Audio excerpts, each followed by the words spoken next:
previous segment we talked of the development of seed. Now the next post-fertilization event is the fruits. That is the fruit development. Okay. So let us discuss the fruit development, and we all know the fertilized ovary will form or it changes to produce fruit. So the next post-fertilization event is fruits. That is the development of fruits. So fertilized ovary, we know, changes to produce fruits, and the ovule will give rise to seed. That is what we have discussed. Now the fertilized ovary will give rise to fruits. Now similarly we have seen the classification of seeds. Same, we will classify fruits into true fruits, false fruits, parthenocarpic fruits. Right? So again these fruits are classified into first the three main categories, into true fruits, false fruits, as well as parthenocarpic fruits. So true fruit,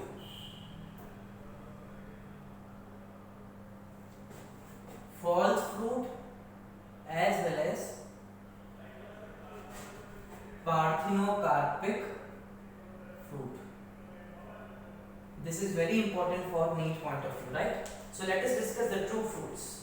Now true fruits, that means the real fruits which arise or which develops only and only from the fertilized ovary, or you can say it develops from the ovary only. No other part of the flower is involved in the development of fruit. So true fruits are fruits which develops from, or you can say specifically which develops only from ovary, are considered as the true fruit. That means the wall of the ovary is transformed into fruit wall, that is the pericarp. So the wall of ovary is transformed into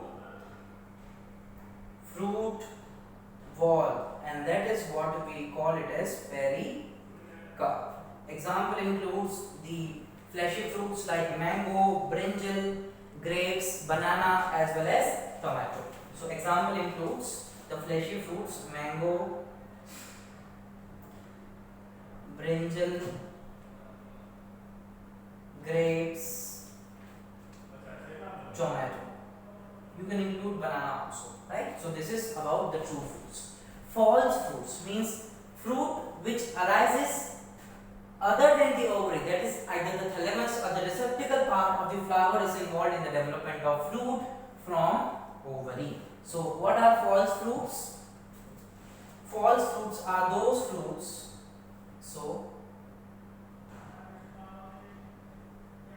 let me use the other color marker. Though false fruits are fruit derived from the ovary along with other floral parts. So fruit derived from the ovary,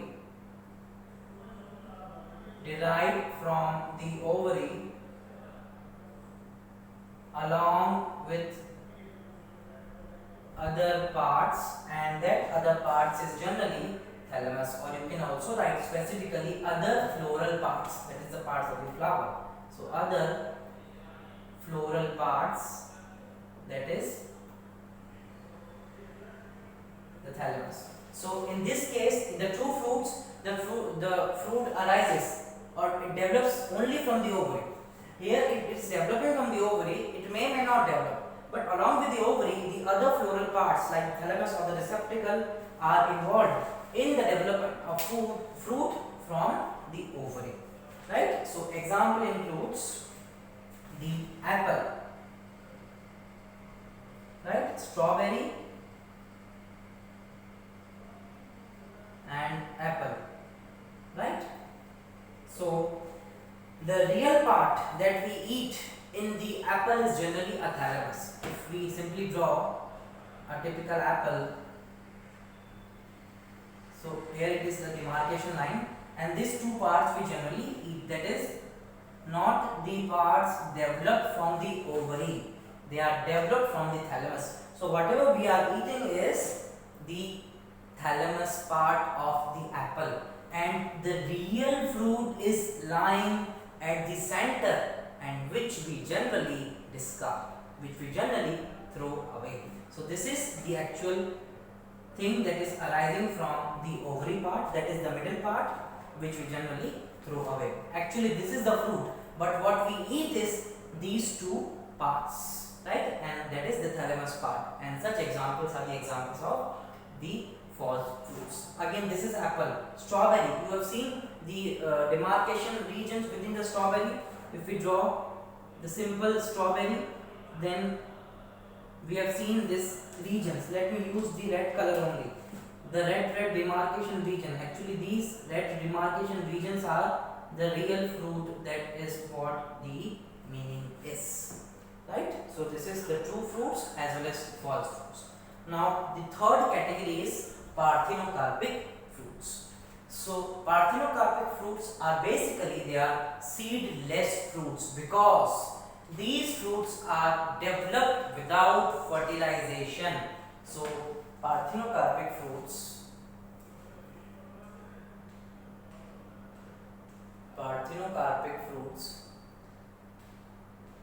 are fruits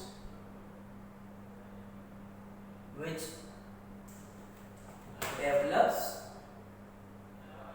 without fertilization.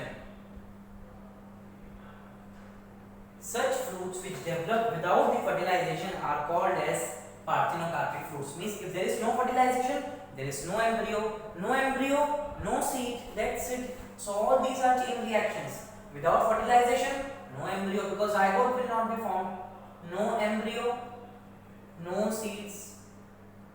So basically, parthenocarpic fruits are basically seedless fruits. They are basically seedless fruit, right? Naturally, parthenocarpic fruits are available, and the best example is banana. Parthenocarpy can be induced artificially, also altering the concentration of the hormones that are phytohormones that we have studied in chapter number 15 of 11th bio: auxin, cytokinin, gibberellin, abscisic acid, all these things. So naturally occurring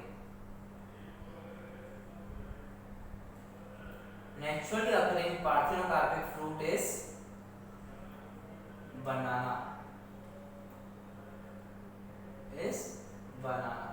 So we do not find any seed in the banana. So naturally it is parthenocarpic fruit only. So if the seed is not formed, then how the banana tree reproduce? Generally they reproduce by asexual mode of reproduction, that is using the underground stem. So it is but obvious that seed is not going to produce. So how the reproduction will take place? So it is using vegetative propagation. So it reproduces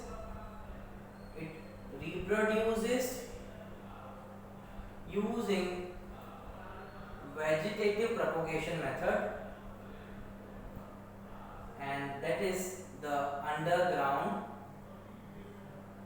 stem modification process is used for reproduction in banana, right? Few more examples are also there. Nowadays the grapes that we are getting are generally parthenocarpic grapes only.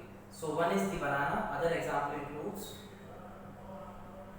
grapes. Now some parthenocarpic fruits are artificially developed by applications of low concentration of the auxin as well as gibberellin or gibberellic acids. So parthenocarpy, as I already told you earlier also, that parthenocarpy can be induced under in vitro conditions, altering the nature and the concentration of the plant hormones or phytohormones. So parthenocarpy can be induced artificially by altering concentration of plant hormones, basically the two plant hormones, that is auxin and gibberellin or gibberellic acids, right?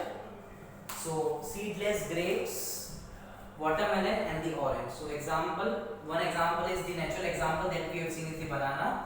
So other parthenocarpy induced fruits are seedless grapes,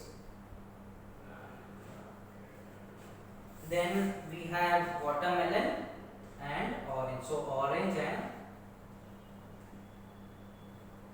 watermelon. So what are parthenocarpic fruits? The fruits which develop without fertilization. If there is no fertilization, no zygote, no embryo, no seeds. So basically they are seedless fruits. Naturally occurring parthenocarpic fruits are banana, and it can be produced artificially. That means parthenocarpic mechanism can be induced artificially under in vitro conditions by altering the concentration, the amount of the plant hormones or the phytohormones like auxins, gibberellins, cytokinins, etc. And what we get is the seedless grapes, orange as well as watermelon. Now, if the naturally occurring parthenocarpic fruit is the banana, that means there is no fertilization. So, how it reproduces? It reproduces using the asexual mode, that is vegetative propagation by underground stem method. So, we discuss about the seed development, fruit development, monocot, dicot embryo and endosperm. Now we are remaining with only one topic, that is the apomixis as well as polyembryony, that we will discuss in the last segment.